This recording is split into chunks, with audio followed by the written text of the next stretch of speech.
40-42 साल की घरेलू स्त्री थी सुधा। भरा पूरा परिवार था, धन धान्य की कोई कमी नहीं थी। सुधा भी खुश ही थी अपने घर संसार में, लेकिन कभी कभी अचानक बेचैन हो उठती। इसका कारण वह खुद भी नहीं जानती थी। पति उससे हमेशा पूछते कि उसे क्या परेशानी है, पर वह इस बात का कोई उत्तर न दे पाती। तीनों ही बच्चे बड़े हो गए थे। सबसे बड़ा बेटा इंजीनियरिंग के तीसरे वर्ष में, मंझला पहले वर्ष में और छोटा 10वीं में था। तीनों ही किशोरावस्था में थे। अब उनके रुचि के विषय अपने पिता के विचारों से ज़्यादा मेल खाते थे।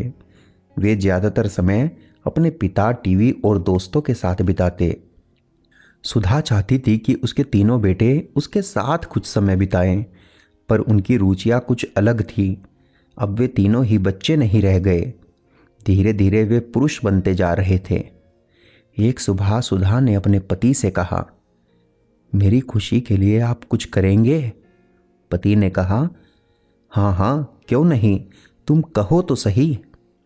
सुधा सहमते हुए बोली, मैं एक बेटी गोद लेना चाहती हूँ।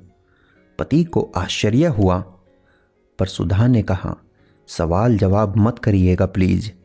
तीनों बच्चों के सामने भी यह प्रस्ताव रखा गया।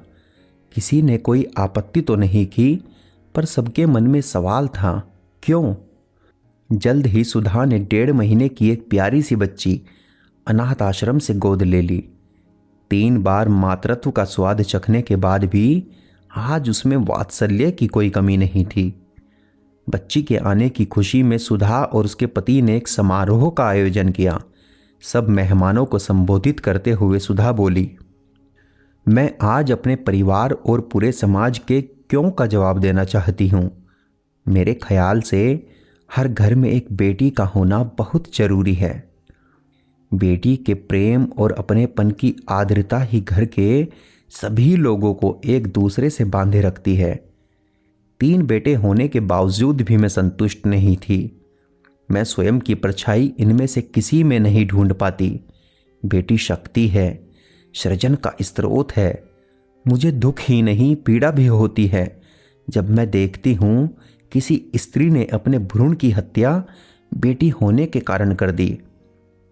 मैं समझती हूँ मेरे पति का वंश जरूर मेरे ये तीनों बेटे बढ़ाएंगे, पर मेरे मातृत्व का वंश तो एक बेटी ही बढ़ा सकती है। अगर आपको हमारी कहानी पसंद आ रही है तो कहानी को लाइक व शेयर करें और हमें कमेंट करके बताएं कि आपको कहानी कैसी लगी, और हमारे YouTube चैनल को सब्सक्राइब करना बिल्कुल भी न भूलें।